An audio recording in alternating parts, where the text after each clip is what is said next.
भिवानी के सुई गांव पहुंचे राष्ट्रपति रामनाथ कोविंद। सीएम ने किया महामहिम का स्वागत। राष्ट्रपति ने सुई गांव में किया विकास कार्यों का उद्घाटन।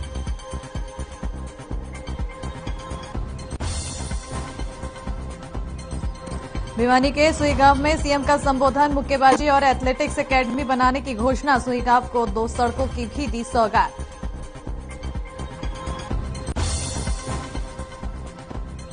गुरुग्राम में होगी जिला कष्ट निवारण समिति की बैठक। सीएम मनोहर लाल करेंगे बैठक की अध्यक्षता। बैठक में रखी जाएगी कुल 19 शिकायतें।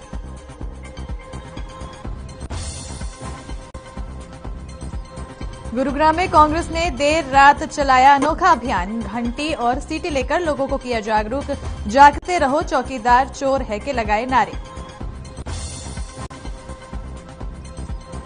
कपाल मोचन मेले में श्रद्धालुओं का लगा है तांता। 19 नवंबर को होगा मुख्य स्नान। पंजाब, हरियाणा समेत देश भर से 10 लाख श्रद्धालुओं के पहुंचने की उम्मीद।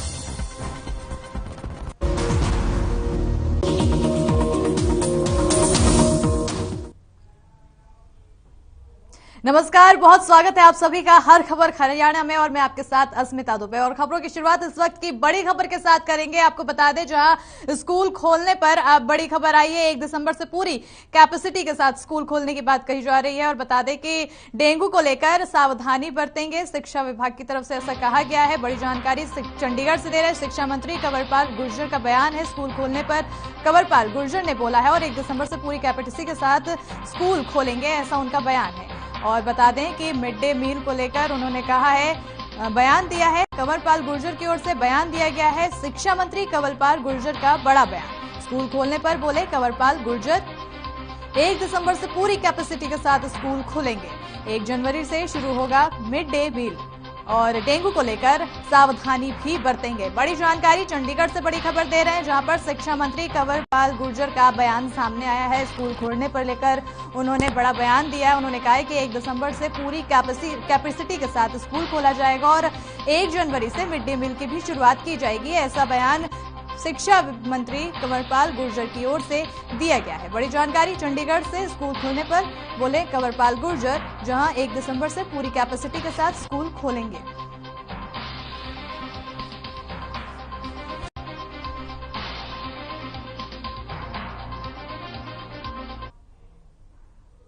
बढ़ते आगे, जहां भिवानी दौरे पर राष्ट्रपति रामनाथ कोविंद सुई गांव के सभागार पहुंचे हैं, जहां उनका भव्य स्वागत किया गया है। देश की प्रथम महिला सविता कोविंद भी उनके साथ मौजूद हैं और इसी के साथ प्रदेश के राज्यपाल बंडारू दत्तात्रेय और मुख्यमंत्री मनोहर लाल और उप मुख्यमंत्री दुष्यंत चौटाला भी राष्ट्रपति के साथ मौजूद हैं। बता दें कि मुख्यमंत्री मनोहर लाल ने सुई गांव को संबोधित करते हुए मुक्केबाजी और एथलेटिक्स अकादमी बनाए जाने की घोषणा की है। वहीं सीएम ने यह भी घोषणा की है कि सुई गांव से दाग रोड और बिरान रोड को बनाया जाएगा। डिप्टी सीएम दुष्यंत चौटाला ने भी 1 क्लस्टर 1 प्रोजेक्ट योजना को राज्य के 150 ब्लॉकों को शुरू करने की बात कही है।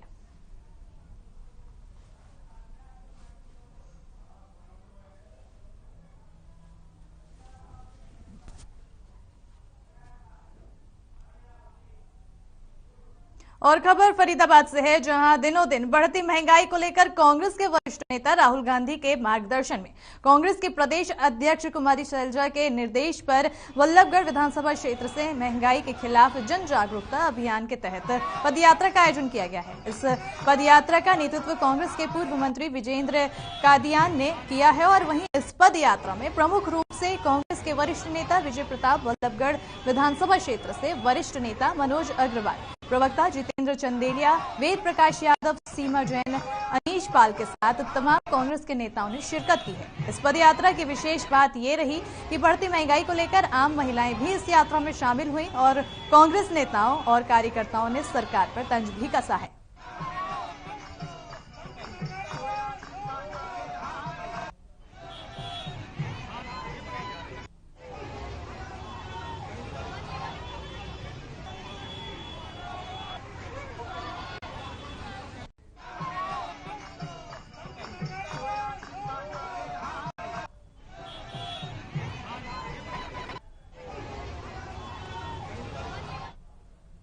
और पुन्हाना में कोरोना वैक्सीनेशन को 100% सफल बनाने के लिए स्वास्थ्य विभाग अब आशा वर्करों की बैठक लेकर उनमें जोश भरने की कोशिश कर रहा है और आशा वर्कर हर गांव के हर गली हर घर में न केवल दस्तक देंगी बल्कि उन लोगों को टीकाकरण के लाभ के बारे में भी बताएंगी जो अभी तक कोरोना का टीका लगवाने से वंचित हैं। पुन्हाना एसएमओ डॉक्टर कपिल कुमार ने पुन्हाना सीएचसी में आशा वर्कर की बैठक लेकर टीकाकरण की रफ्तार को बढ़ावा देने के उद्देश्य से उन्हें दिशा निर्देश दिया है और आशा वर्कर ने दो टूक कहा कि जब तक उनके 1000 रुपए अतिरिक्त मानदेय को लागू नहीं किया जाता है या उनकी अन्य मांगों पर स्वास्थ्य विभाग अमल नहीं करता है तब तक वो टीकाकरण के प्रति गंभीर दिखाई नहीं देगी।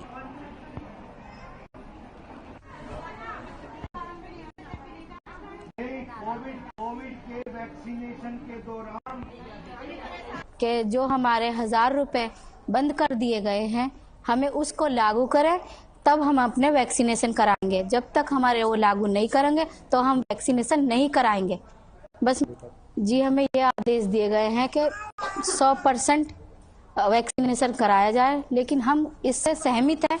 हम जब वैक्सीनेशन कराएंगे जब हमारे 1000 रुपए लागू होंगे। 100% टीकाकरण के बारे में बताया जी हमको, उस पर हम सहमत हैं। पर सहमत हम जब होंगे कि जो हमारे ये टीकाकरण के जो हमारे पैसे थे वैक्सीन के, हुए हमारे काट दिए गए हैं, हम उसमें सहमत नहीं हैं। हम सहमत जब होंगे टीकाकरण में जब हमारे पैसे दिए जाएंगे वापसी। सितम्बर से हमारे पैसे काट दिए गए।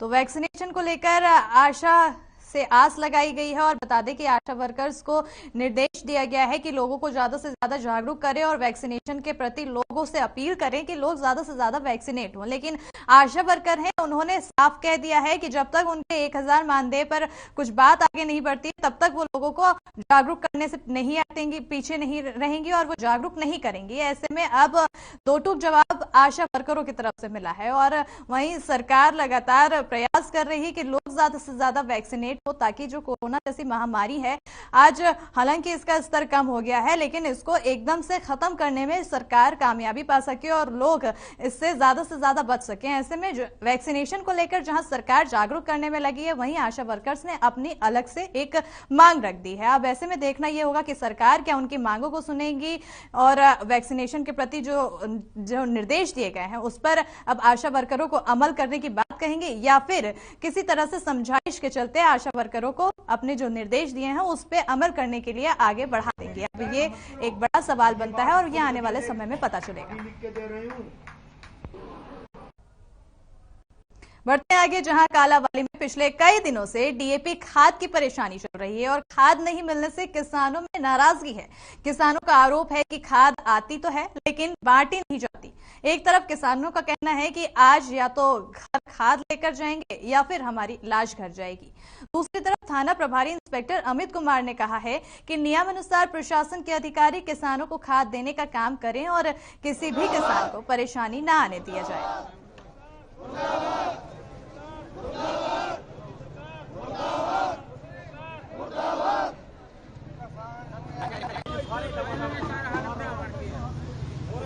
बहुत परेशानी है किसानों को। 15 दिनों के लिए मैं कालावाली में मंडी सारे डिस्ट्रीब्यूटरों पर जाया, आधार कार्ड लेके गया, जो अपने होते लिस्ट में हर एक लिस्ट में मेरा नाम। अभी तक मेरे को एक भी खाद का बैग नहीं मिला, इसलिए ਅਸੀਂ बहुत परेशान है। हमारा सारा आधार कार्ड वगैरह डाटा चेक करो, जो एक भी बैग मेरे को खाद का मिला हो। जमीन की डिटेल लो मेरी भी, मेरे पास कितनी जमीन है, कितनी कणक बो रहा है, कितना सब बो रहा है। हम बहुत परेशान हैं, हम मरने के लिए भी तैयार हैं। अभी यहाँ पे पोस्ट मशीन थी ना जी, वो एग्रीकल्चर डिपार्टमेंट वालों के पास है, किसान केंद्र है तो वही कर दिया जा कम जी। ਜਿਹੜਾ ਐਗਰੀਕਲਚਰਲ ਹੈ ਨਾ ਉਹ ਤੇ ਕੂਪਨ ਕੱਟਣਗੇ। ਅੱਛਾ ਜੀ, ਉਹ ਪਰਚੀ ਦੇਣਗੇ ਉੱਥੋਂ। ਹਾਂ ਜੀ, ਉਹ ਸਾਡੇ ਕੋਲ ਪਰਚੀ ਆਉਗੀ, ਅਸੀਂ ਤਾਂ ਅੰਗੂਠੇ वहीं साइबर सिटी गुरुग्राम में देर रात फिरोज गांधी कॉलोनी की गलियां सीटी और घंटियों की आवाज से गूंज उठी जब गुरुग्राम कांग्रेस के कार्यकर्ता ने प्रदेश के पहले अनोखे जागते रहो अभियान चलाया है। और आपको बता दें कि इस अभियान में सभी कार्यकर्ताओं ने फिरोज गांधी कॉलोनी की गलियों में जाकर लोगों को घंटियां और सीटियां बजाकर जगाया और सरकार के बढ़ रहे भ्रष्टाचार, अपराध और बेरोजगारी जैसे मुद्दे पर जमकर कोसते हुए नजर आए।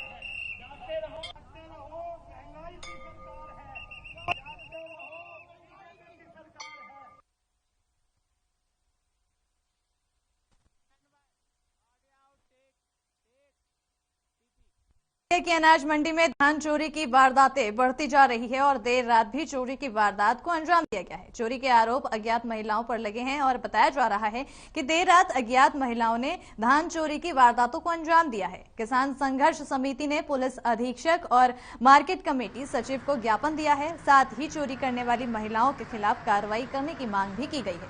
किसानों द्वारा फसल चोरी की वीडियो भी अधिकारी को उपलब्ध करवाई गई है और किसानों ने आरोप लगाया है कि रतिया अनाज मंडी में रात को 2 बजे के बाद महिलाओं का समूह अनाज मंडी में आता है, जो धान की ढेरों में से धान को चोरी करके ले जाता है।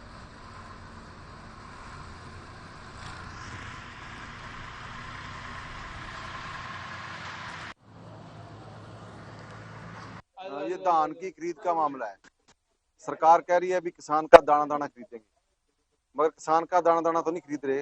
यूपी से आया हुआ धान का दाना दाना खरीद रहे हैं, जो 2 नंबर में दाना आ रहा है। किसान मंडियों के अंदर रुल रहा है। पिछले 8 दिनों से लगातार लोग डेयरियों पे बैठे हैं। दिवाली से लेकर आज तक बोली बंद थी। एक बार बोली चलाई है, उसमें भी पक्षपात कर गए, मगर धान खरीदा नहीं जा रहा। जैसे खेती कानूनों के खिलाफ जो आंदोलन चल रहा है, हम कह रहे हैं मंडी की सरकार खरीद से भाग रही है।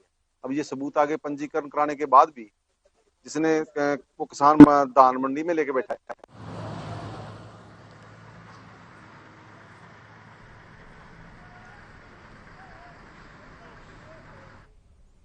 बढ़ते आगे, जहां भवानी खेड़ा अनाज मंडी स्थित कोऑपरेटिव सोसाइटी में डीएपी खाद लेने के लिए किसानों की मंगलवार देर रात तक लंबी कतारें देखने को मिली है। देर रात तक किसान भारी संख्या में लाइन में लगे रहे। पुलिस की निगरानी में किसानों को खाद बांटी गई। डीएपी खाद की किल्लत के चलते भवानी खेड़ा सहित प्रदेश भर में किसानों को परेशानियों का सामना करना पड़ रहा है। डीएपी की मांग करते हुए किसानों ने भवानी खेड़ा में सुबह 10 बजे भिवानी हांसी मार्ग को जाम भी कर दिया था, जिस पर थाना प्रभारी इंस्पेक्टर हरिओम ने मौके पर पहुंचकर किसानों को समझा बुझाकर 1 घंटे बाद जाम खुलवा दिया था।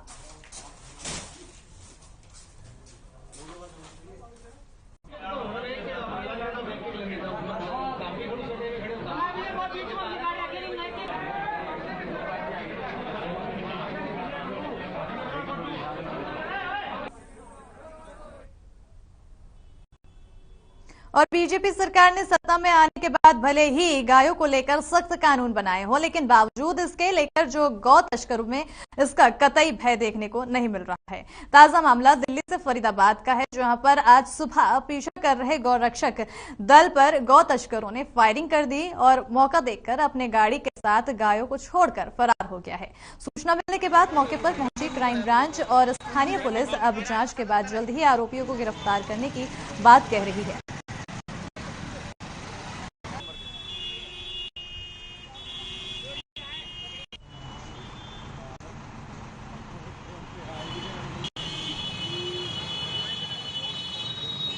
सूचना दी थी अपने गोरक्षा दल ने, जो बाबा हैं उन्होंने, अशोक बाबा ने, तो उसके ऊपर हम आए हैं। यहाँ इस गड्ढे में 3 गायें हैं, एक आगे वो फैक्ट्री बता रहे हैं, तो गाड़ी और ये गायें रिकवर कर ली, इनको गौशाला छुड़वा रहे हैं, बाकी उनके खिलाफ मुकदमा दर्ज करें।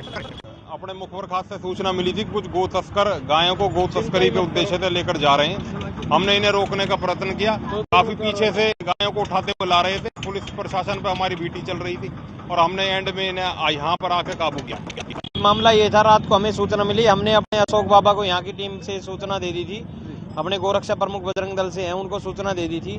तो उनको सूचना देने के बाद इस गाड़ी के पीछे लगे हुए इन्होंने फायरिंग भी की है टीम के ऊपर और इन्होंने चलती गाड़ी से गाय भी फेंकी है। जो गाय चोटिल है उनको हमने गौशाला पहुंचा दिया और एसएचओ साहब मौके पे आ गए हैं, जिनकी कार्रवाई वो कर रहे हैं। और अब खबर झज्जर जिले के बहादुरगढ़ से, जहां एक मां और बेटी पर ताबड़तोड़ गोलियां बरसाने का मामला सामने आया है। इस वारदात में बेटी की मौके पर ही मौत हो गई और वहीं मां गंभीर रूप से घायल हो गई है। गंभीर रूप से घायल मां को रोहतक स्थित पीजीआई में इलाज में भर्ती करवाया गया है, जहां आरोप मृतक युवती के पिता पर ही लगा है और पिता हरियाणा पुलिस में एएसआई के पद पर सोनीपत में कार्यरत हैं। आरोपी को पुलिस ने गिरफ्तार कर लिया है और ये पूरा मामला बहादुरगढ़ के मांडोठी गांव का बताया जा रहा है।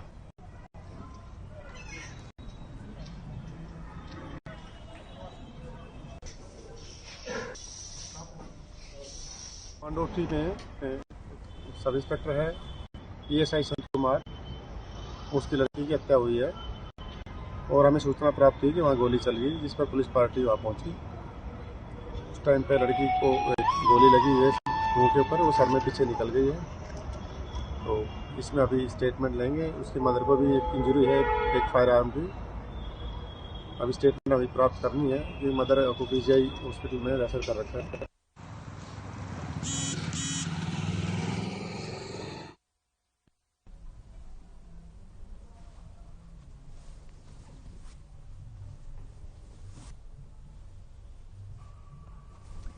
तो पिता ने बेटी की हत्या की है। झज्जर से खबर है, जहां पर देर रात मां और बेटी पर ताबड़तोड़ फायरिंग शुरू हो गई और फायरिंग के बाद हालात ये हुए कि बेटी की मौके पर ही मौत हो गई। हालांकि उसकी मां को अस्पताल में भर्ती कराया गया इलाज के लिए, लेकिन आरोप पिता पर लगा है कि पिता ने इन पर गोलियां चलाई है। बेटी की हत्या का जो मामला सामने आया है उस पर पिता पर ही आरोप लगा है। और आपको बता दें कि पिता एएसआई बताया जा रहा है, जिसके बाद अब इस पर कार्रवाई की जा रही है और मां की हालत गंभीर है। ऐसे में उसका इलाज अस्पताल में कराया जा रहा है। और बता दें कि इस फायरिंग के दौरान बेटी की मौके पर ही मौत हो गई थी और देर रात ये जब फायरिंग हुई तो झज्जर के बहादुरगढ़ का ये पूरा मामला बताया जा रहा है, जहां पर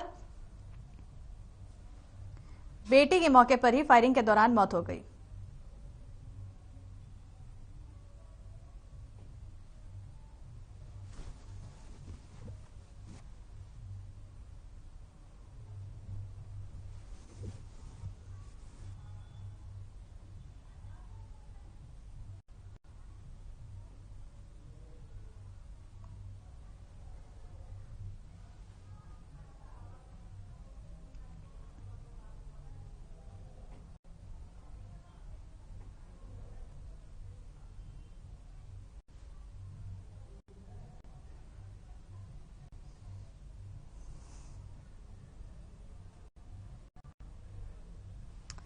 तो बता दें कि झज्जर के बहादुरगढ़ से ये खबर है, जहां पर आपको बता दें कि पिता पर अपनी बेटी की हत्या का आरोप लगा है और पिता जो कि आरोपी पर को एएसआई के पद पर तैनात बताया जा रहा है और इस मामले पे अब पुलिस जांच में जुटी हुई है। बता दें कि झज्जर के बहादुरगढ़ का ये पूरा मामला बताया जा रहा है, जहां पर देर रात अचानक से फायरिंग शुरू हो गई, ताबड़तोड़ फायरिंग शुरू हो गई और फायरिंग के चपेट में मां और बेटी आ गई। हालांकि इस फायरिंग में मां घायल है और बेटी की मौत हो गई।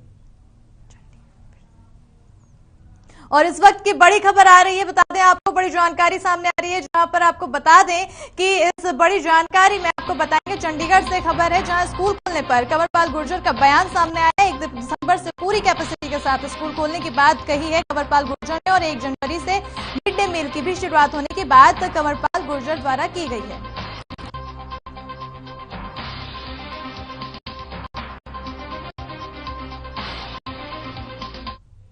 और इसी खबर पर हमारे संवाददाता रवि चंदेल ने एजुकेशन मिनिस्टर से खास बातचीत की है, आइए आपको सुनवाते हैं।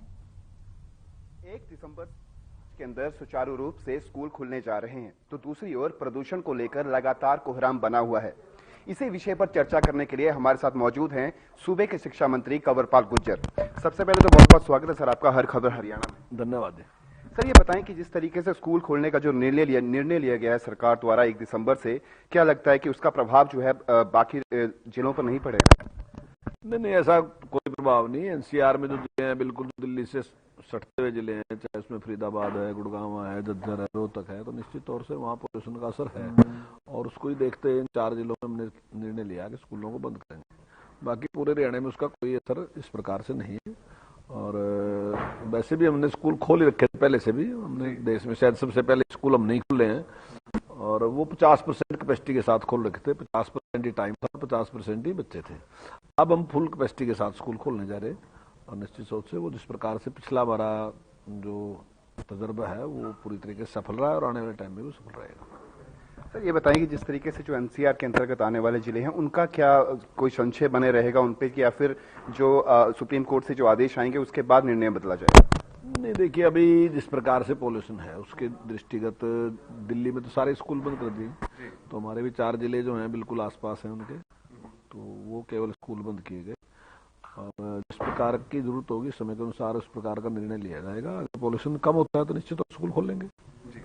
सर, मिड डे मील को लेकर संशय बना हुआ है। जिस तरीके से मिड डे मील वर्कर्स का कहना है कि कोरोना के बाद से लेकर अब तक जो है सारी व्यवस्थाएं जो है वो सुचारू रूप से खोल दी गई हैं क्रमानुसार, लेकिन उनका भी रोजगार है, उनके भी बच्चे हैं, उनको भी पालन पोषण की जरूरत है, तो उनका अभी तक जो है मिड डे मील वर्कर्स के लिए कोई निर्णय नहीं लिया गया। उसके लिए क्या सरकार उनके बारे में क्या सोच रही है? देखिए, अभी देश में बहुत से स्टेट तो ऐसे हैं जो स्कूल खोल नहीं रहे। अभी हमने सबसे पहले स्कूल खोले और पहली से लेकर 12वीं तक के स्कूल हमने खोल दिए।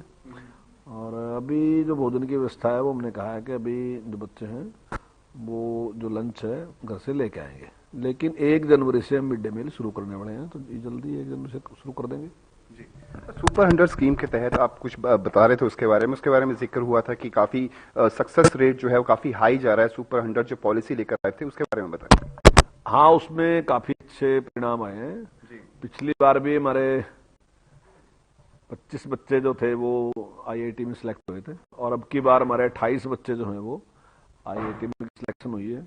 और अभी नीट का रिजल्ट आया है तो उसमें भी 24 बच्चे जो है हमारे पास हुए हैं और 7 बच्चे हमारे टॉपर हैं 24 में से, जिनका एडमिशन जो है वो एम्स में होगा और बाकी का MBBS में जो हमारे कॉलेज में एडमिशन होगा। नेता प्रतिपक्ष भूपेंद्र सिंह हुड्डा ने आरोप लगाया कि जिस तरीके से सरकार जो पॉलिसीज लेकर आ रही है उसमें यूनिवर्सिटीज की ऑटोनॉमी को खत्म करने का प्रयास किया जा रहा है। सारी पावर जो है वो सरकार अपने हाथ में लेने के प्रयास कर रही है, उसके बारे में क्या कहेंगे? नहीं, इस प्रकार का कोई प्रयास नहीं है। और जो हरियाणा एजुकेशन काउंसिल है उसने भी अभी बैठक VC के साथ की है और हम HPSC जो है निश्चित तौर से रिटर्न टेस्ट उनका लेगी, लेकिन उसके बाद एक कमेटी गठित कर दी गई और उसके चेयरमैन जो है जो यूनिवर्सिटी का VC है वही इसका चेयरमैन रहेगा। 2 मेंबर HPSC के होंगे और 1 मेंबर सरकार की तरफ से होगा और 1 मेंबर यूनिवर्सिटी की तरफ से होगा, तो वो इनका इंटरव्यू लेंगे, उनकी तरफ से सिलेक्शन होगी। तो मैं समझता हूँ उसमें ज्यादा फेयर भी होगा काम, और क्योंकि HPSC का अनुभव जो है वो बहुत ज्यादा है, तो निश्चित तौर से अच्छे प्रोफेसर मिलेंगे। सर, जो रिक्त पद हैं उसके बारे में बताएं। लगातार जो है विपक्ष भी आरोप लगा रहा है और ये देखा भी जा रहा है कि बहुत से स्कूलों में यूं कहें कि मेजॉरिटी ऑफ द स्कूल्स जो है वहां पे जो पोजीशंस हैं वो वैकेंट है। उसको लेकर क्या कुछ सरकार जो है कोई भर्ती निकालने जा रही है, उसके बारे में बताएं। देखिए, हमने HPSC को भी और HSC को भी दोनों को लिख दिया और उनकी काफी संख्या हमने लिख के उनको दे दी है। अब मेरे पास एग्जैक्ट तो नहीं है इस टाइम, लेकिन वो हमने लिख के दे दी और जल्दी मैं समझता हूँ उस पर कार्रवाई की जाएगी। और इसमें काफी कुछ जो था वो कोरोना की वजह से भी हमारी, क्योंकि स्कूल भी बंद रहे, उसकी वजह से भी एक समस्या आई। आने वाले टाइम में जल्दी हम जो ये कमी है इसको दूर करने का पूरा प्रयास करेंगे। सर, अगर प्राइवेट स्कूलों की बात की जाए तो प्राइवेट स्कूलों का कहना है कि जिस तरीके से कोरोना के दौरान जो है सरकार ने जो जो दिशा निर्देश थे वो हमें पारित किए गए थे, हमने उनका पूरी तरीके से मानना किया। लेकिन अब जो हालात बने हुए हैं 134A के तहत जो बच्चे प्राइवेट स्कूलों में पढ़ रहे हैं उनकी बीते 5 वर्षों की फीस जो है वो सरकार ने अभी तक उनको पे नहीं करी है। तो ऐसे हालातों में प्राइवेट स्कूलों का जो एक तरीके से जो कार्य प्रणाली है उस पर काफी ज्यादा फर्क पड़ रहा है। देखिए, इसके लिए हमने उनको कह दिया कि वो ऑनलाइन अप्लाई कर दें। उसके लिए जितने भी उनके पास बच्चे थे जिनकी फीस नहीं है तो जल्दी हम उनकी फीस की पेमेंट उनको दे देंगे स्कूलों को। सर, सूरजकुंड मेले की बात करें तो इस बार क्या कुछ खास रहेगा सूरजकुंड मेले में और किन दिशा निर्देशों के तहत जो है वो सूरजकुंड मेले का आयोजन किया जाएगा? देखिए, पिछले समय में कोरोना की वजह से जो सूरजकुंड मेला है वो बंद रहा है, लेकिन अब स्थिति पूरी तरीके से सामान्य है, तो इसलिए सरकार ने फैसला लिया कि 4 फरवरी से लेकर 20 फरवरी तक जो है वो सूरजकुंड मेले का आयोजन किया जाएगा। और जिस प्रकार से पहले करते थे बिल्कुल उसी प्रकार से सब कुछ वैसा ही रहेगा। और जितने भी स्टेट हम पहले भी जो बाहर के देश थे उनको इनवाइट करते थे उनको भी करेंगे। और अब की बार जो हमारा थीम स्टेट है वो जम्मू कश्मीर है और बाहर से जो देश है उनमें से हमारा UK जो है हमारा मुख्य पार्टनर है। दिशा निर्देश खास तौर पे कोरोना के मद्देनजर दिशा निर्देशों की खास, अब एयरपोर्ट से आएंगे, यहाँ पे आना है, बहुत बबल, क्या कुछ ऐसी तैयारियां की गई हैं जिस तरीके से एयर बबल की बात हो रही है? दूसरे कंट्री से अगर कोई यहाँ पे आता है तो एयर बबल भी, बहुत सारे दिशा निर्देश होते हैं कोरोना के अंतर्गत आने वाले, क्या उन्हें भी उन दिशा निर्देशों की पालना करनी होगी या फिर जिस तरीके से आपने बताया कि वो जैसे आ रहे हैं उसी तरीके से आते रहेंगे? नहीं, दिशा निर्देश की पालना तो खैर सभी को करनी पड़ेगी, मेले की वजह से इसमें कोई छूट तो नहीं है। तो लेकिन वो स्वाभाविक है, अब तो सभी जगह जहां भी जाते हैं सब लोग उनका पालन कर ही रहे हैं, उनमें कोई समस्या नहीं है। और मेरा ख्याल मैक्सिमम लोगों को वैक्सीन लग चुकी है, जैसे हमारे देश में भी 100 करोड़ से ज्यादा लोगों को वैक्सीन लग चुकी है, तो बाहर के देशों में बहुत लोगों को लग चुकी है वैक्सीन, कोई अब समस्या उस प्रकार की नहीं है। तो ये थे हमारे साथ शिक्षा मंत्री कंवरपाल गुर्जर, जिन्होंने कहा कि आगामी 1 दिसंबर से स्कूल खुलने जा रहे हैं और नए वर्ष से यानी कि 1 जनवरी से मिड डे मील वर्कर्स भी वापस एक बार काम पर लौटेंगे। और इसी के साथ दोपहर खबर में फिलहाल इतना ही। और देखते रहिए हर खबर हरियाणा। नमस्कार।